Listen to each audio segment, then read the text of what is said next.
about birth control and birth control options. My name is Lori Falkware. I'm a women's health nurse practitioner of Women's Health on the Go, where we offer telemedicine for women. What is telemedicine? Telemedicine is basically seeing a gynecologist from the comforts of your own home. I know, very bizarre. How on earth does this happen? But it actually can. It's usually done by something like either FaceTime or Skype. It's a video visit. We could talk about birth control. We could talk about treating simple infections, vaginal infections, UTI. If you've been exposed to chlamydia or gonorrhea, we can treat you for that. So lots of great things that we could do for telemedicine. If you don't need telemedicine right now, that's fine. Make sure you go over to my website, womenshealthonthego.com, and subscribe to our newsletter. We have a really great newsletter, and you get a free pamphlet with lots of great information, lots of healthy stuff on how to take care of your vagina, and as I call them, the girls. So we are going to get started. We are going to be talking about birth control this time. On the past couple of shows, I talked about essential oils, and then we talked about anti-inflammatory diet. So I sort of kind of figured we would kind of go back to a little bit of GYN stuff, and we were going to talk about birth control options, the different options, and how is it that you're going to make the best decision for yourself when it comes to picking birth control. So I would say there's 3 different kind of categories I'm going to go over. Hopefully I won't jump around too much because there's just so much information, and some of them kind of interlink with each other. So hopefully, definitely, this will be good information for you. Okay, so first I just want to talk about non-hormonal kinds. There's not very much of them out there. There is the good old condoms, which I always encourage people to use condoms just because they help prevent STD transmission. Now remember, when we're talking about birth control only helps prevent pregnancy. It doesn't help prevent contracting an STD. And one of the best ways right now still, and the safest way, is to use condoms or some kind of barrier method. There's male condoms, and then there's female condoms. So I highly recommend them, especially if you're in a new relationship and you don't know your partner's status. Condoms are really, really important. There is the good old diaphragm. A diaphragm is, I really should have gotten visuals here. They're like basically, not many people use the diaphragm these days. I will say that in the clinic, I will probably fit someone, because you got to get fitted for it. You do have to go to a healthcare provider to get a prescription and to get fitted for one.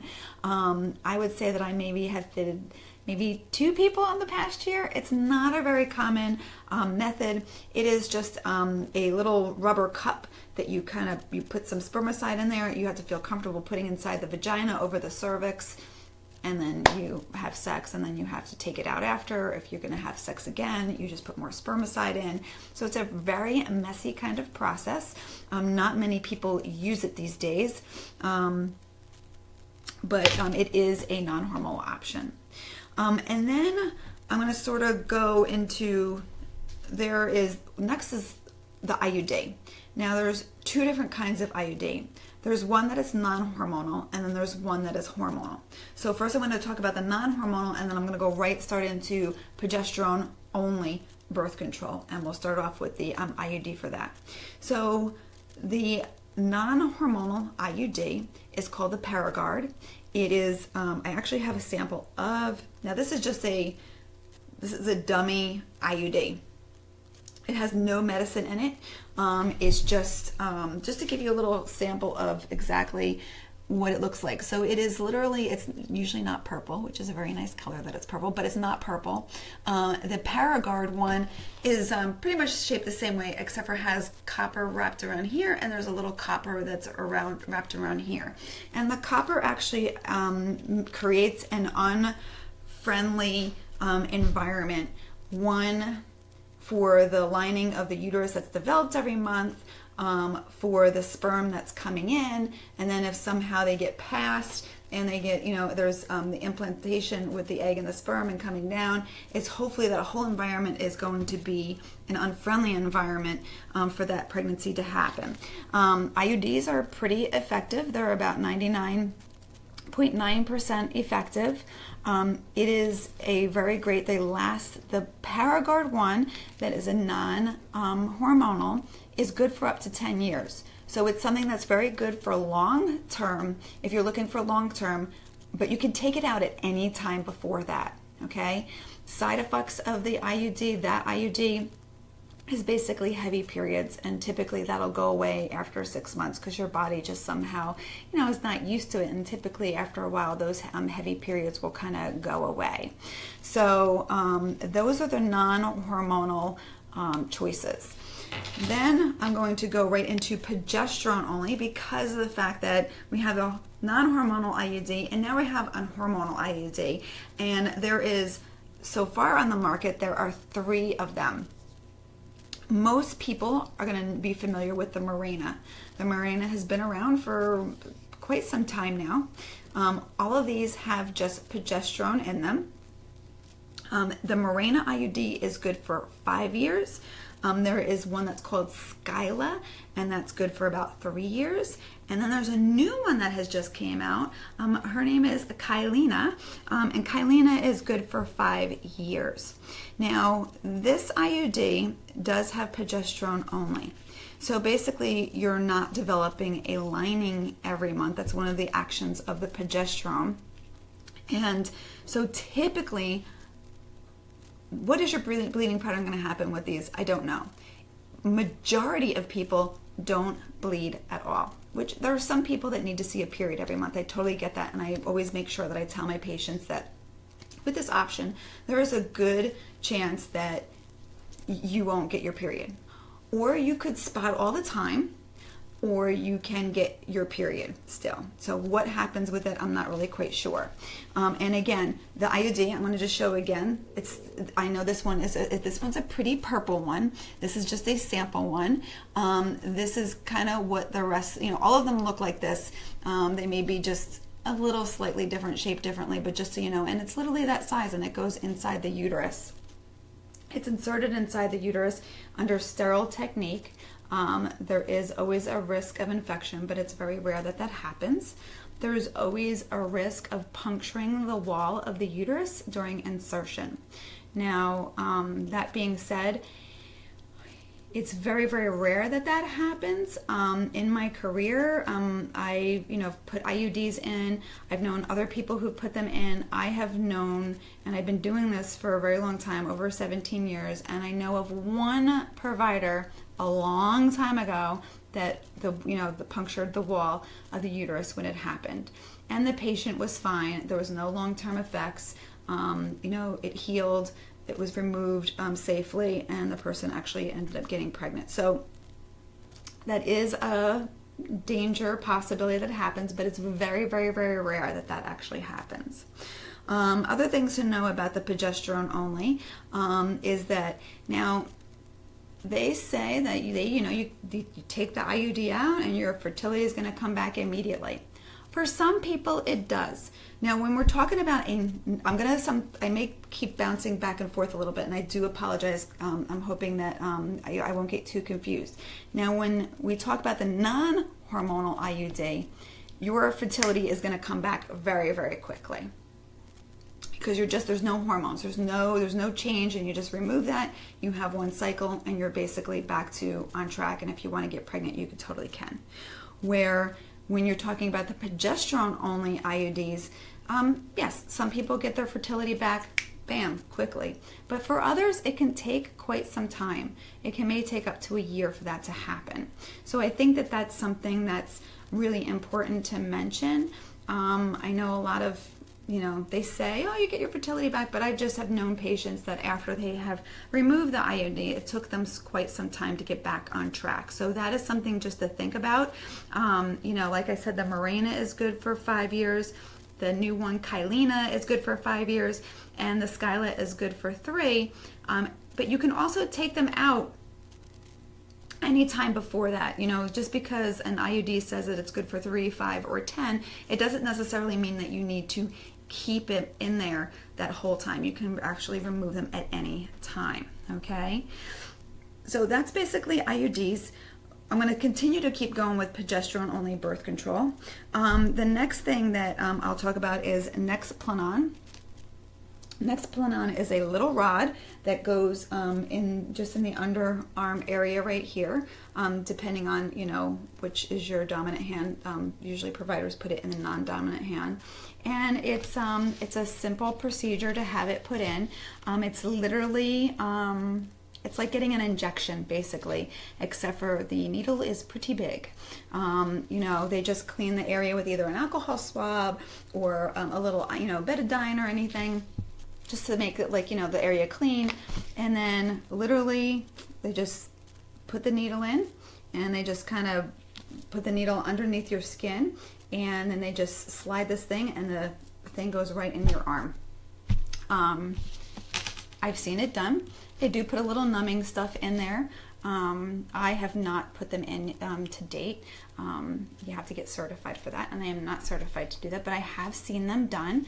I think the most painful part of it is basically getting the numbing part, but other than that, the patient really doesn't feel it. And they get up and they go off, and it's good. It's in their arm for about 3 years, unless you want to get it out. Now, again, this is a progesterone only.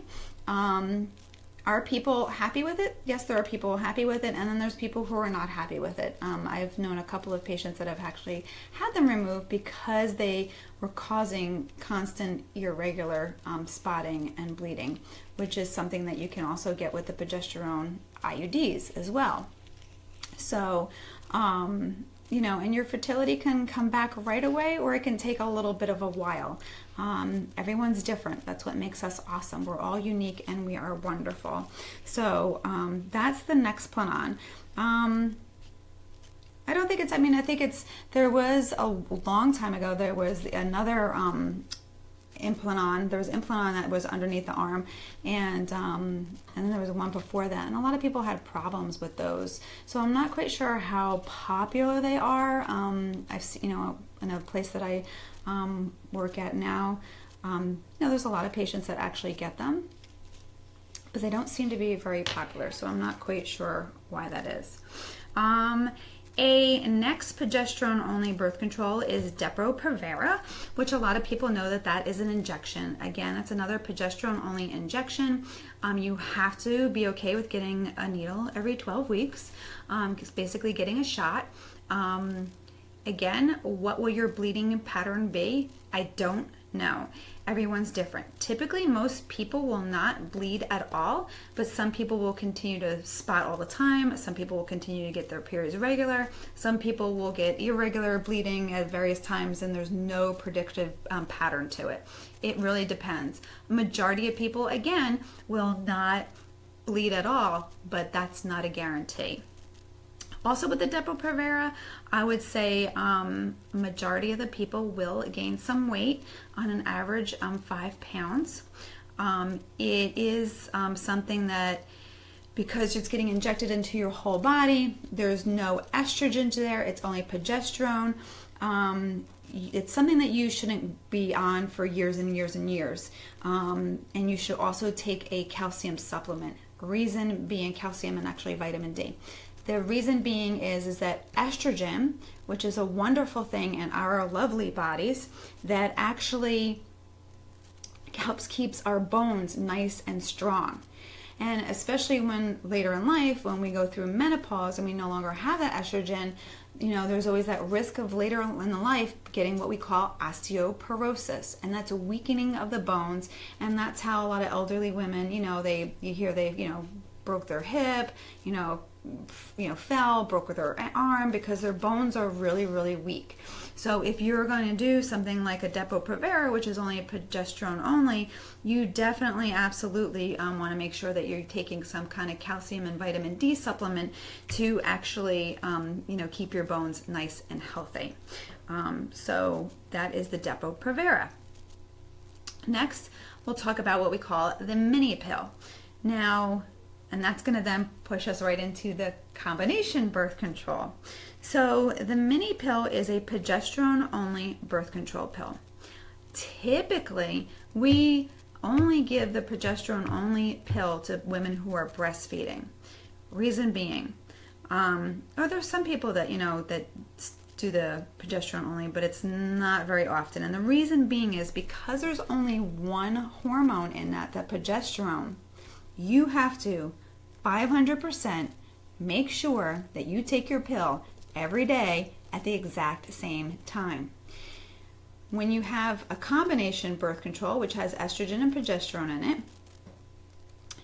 I tell people, listen, if I don't care what time of the day that you pick to take your pill, but let's just suppose you take it at 9 a.m. You have a little bit of a leeway, between 8 and 10, as close as you can to 9. But if you're leaving the door at 8 o'clock in the morning and you don't take your pills with you, well, then just take the pill at 8 o'clock in the morning. It doesn't have to, if it's not precisely, it's okay. You have a little bit of a leeway, okay? But with the progesterone only, there's no leeway. You really have to make sure. If you take it a little bit early, that's okay, but you can't be late because that is going to put you at risk of getting pregnant. So typically, women who are breastfeeding, we don't want to give them any estrogen because that's going to decrease their milk supply. So in order to make sure that they keep their milk supply up, we give them a progesterone-only birth control, which is all the ones that I mentioned before.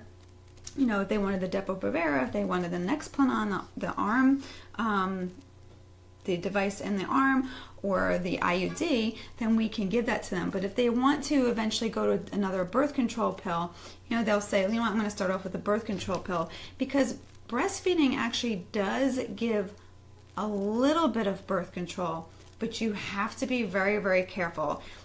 Just because if you are postpartum and you are breastfeeding and you are not getting your period, it doesn't mean that you won't get pregnant. There is always the possibility that ovulation has started and you may get pregnant. Now, people who use breastfeeding for birth control, you have to make sure that you're very consistent with the breastfeeding. People are very careful, and they know what they have to do in order to make sure that birth control is actually working. Some people, especially if you're doing bottle feeding and breastfeeding, which some people do, and you're not really breastfeeding consistently, there's a possibility that you might not have that birth control, that natural birth control. So it's really important that you realize that. But if we give you a mini pill and you're taking your mini pill every day at the same time and you're breastfeeding, it's almost like you have a little bit of a double action going on there, if that makes sense. So I want to say hello to Nancy. She's again watching from New Jersey. Welcome, Nancy. I hope that this show is enjoyable for you. And also hello to Sandra. Hi, Sandra. I'm so happy that you're joining me again. We got to see you last time, so I'm really happy that you're here. If you have any questions during this, please make sure that you post them. And I may kind of keep just kind of going, and I'll get to them later. But definitely make sure that you post any questions that you may have. Okay? All right, so we're going to go then, since we did the mini pill, which is the progesterone only birth control, let's go right over to the combination birth control, and let's talk about birth control pills. Now, birth control pills, the combination we call them, they have estrogen and progesterone in them. There are so many different birth control pills out there. And for the most part, estrogen is estrogen in them.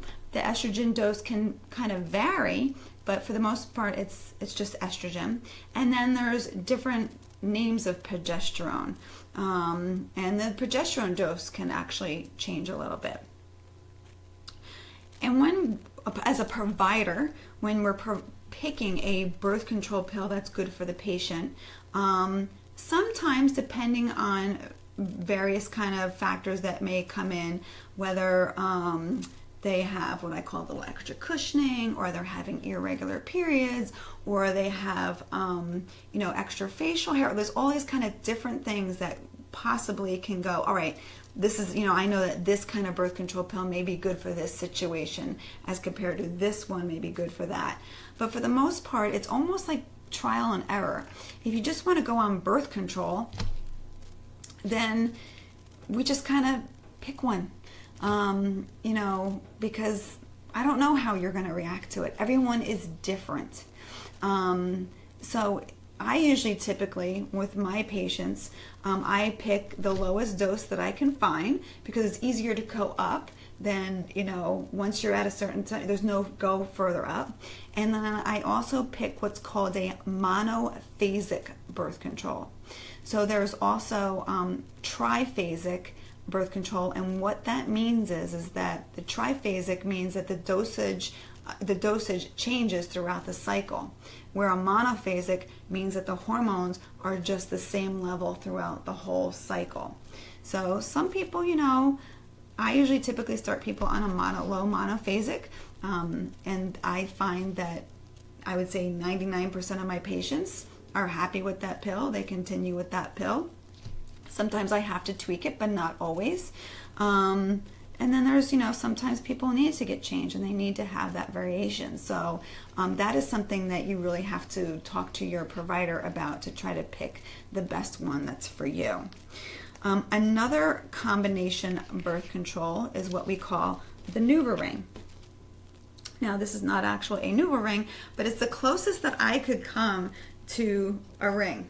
So a NuvaRing it literally looks like this. This is a hairband, okay? But it's pretty much, maybe a tad bit bigger than this, and it's more clear colored. But it's just a ring that you put inside the vagina. And you leave it inside the vagina for 3 weeks. You take it out for 1 week, you get your period, and then you get a new one and you put a new one in. It's very easy to put in. I typically tell people if you've put tampons in, it's very, very easy. If not, I always offer the patient, when you want to start it, if you're uncomfortable, bring it on in. Let's give it a swirl. I can show you how to put it in, and then, I can step out and you can take it out and put it in yourself, so that, just so you can feel comfortable when you get home. It is lower dose. There's actually a lower, it's like only a 15 microgram of estrogen in there, and also has the progesterone in there. It's more locally absorbed, so it's, very tolerable. Sometimes when we think of side effects of combination birth control, we'll talk about birth control pills and NuvaRing, they're pretty much very similar. Typically your first 3 cycles, you may have spotting in between your periods, and that's basically because, your body is just going, what on earth are you giving me? I have no idea what to do right now. So I typically tell people that it's just, your body is just getting used to, taking the birth control, and usually after 3 months, the spotting goes away. Sometimes people can have a little bit of breast tenderness. Typically that will go away as well. But as when we take any kind of medication, there's always danger signs, and there's always dangerous side effects. And when it comes to combination birth control, that basically is getting a blood clot, having a stroke, or a cardiac event, which doesn't sound really nice when, I have to tell patients that this is a possibility. But one, I always go like this.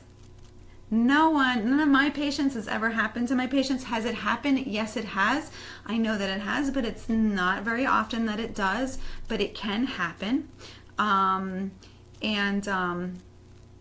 just lost my train of thought. Oh my goodness.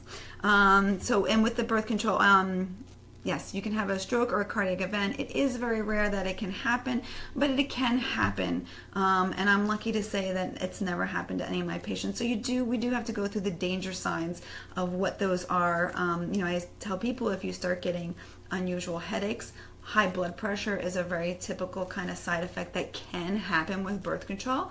Typically, when I start someone on birth control, I give it to them 3 months, have them come back in 3 months, check their blood pressure, make sure everything's okay, and then I give it to them for the rest of the year. So if you start getting headaches, any kind of blurred vision, chest pain, leg pain, or swelling, these are things I tell people must stop and go to the emergency room right away. But I am lucky to say I do know that it has happened. I've heard of a report of someone that I actually know that this did happen to. She was a young girl, but it's very rare that it does happen. So those are the kind of options that you have. So let's just going to recap, and then I'm going to talk to you a little bit, but how do you make the decision that's right for you? So we have the non-hormonal types. We have an IUD that has non-hormones called the Paragard. We have the good old diaphragm that's been around for a long, long time. It's not very often that I actually fit them for people, but you can still get the diaphragm. And then there's good old condoms, which I highly recommend you use them, especially if you're with a new partner. My little side bit on the side about STDs and protecting yourself. I cannot begin to tell you how many patients I've had come to me who have a new partner and actually say, well, he told me he was clean. I will tell you this.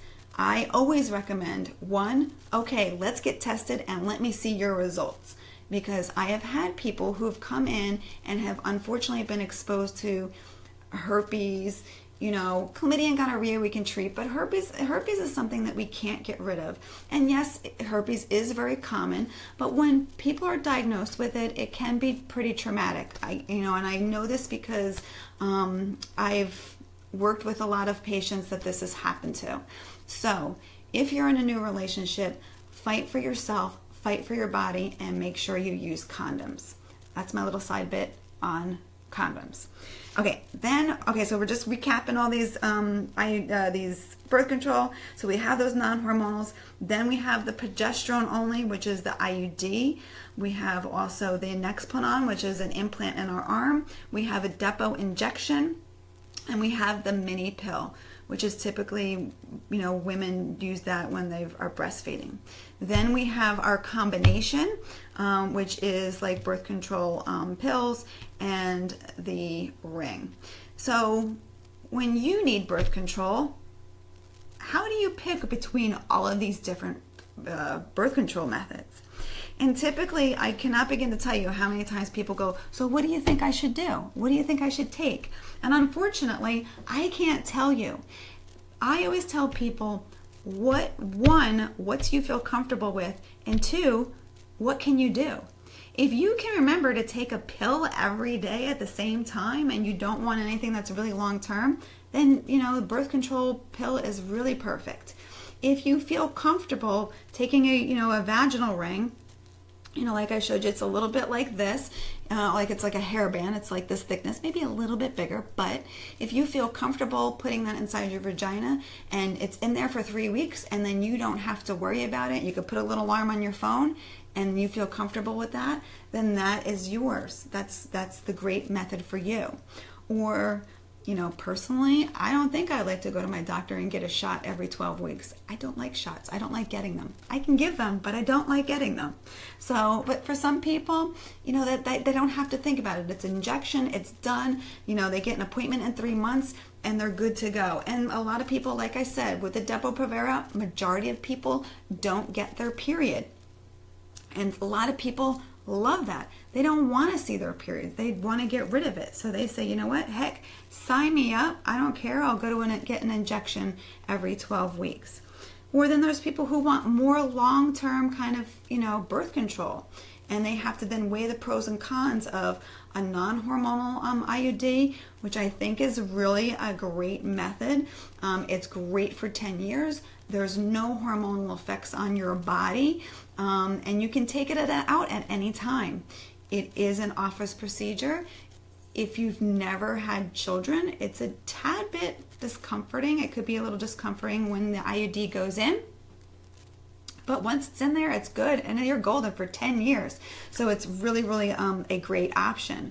And then if you look at the other IUD, which has hormones, which again, I typically tell people you don't get a period with it. And remember, I showed you, I got my little sample IUD here.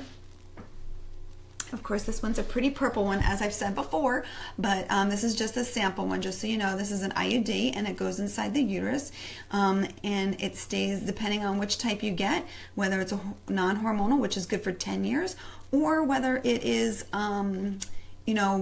there's the Mirena, which is good for 5. There's a Skyla that's good for 3. And there's now the new Kyleena. I love these names. I like the word Kyleena, though. It's very pretty. That's good for 5 years. So when it comes to choosing birth control, it really is about what do you feel comfortable with? What are your goals? if you say, I plan on getting pregnant and I want to get pregnant in a year, then I may kind of talk to you about birth control pills or the NuvaRing, because those progesterone only ones, can take a while for your fertility to come back.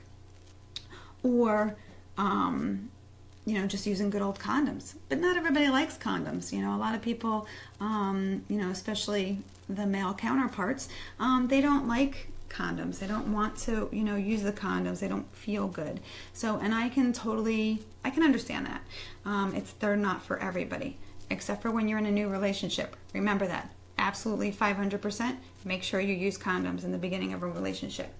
So that's really about choosing birth control.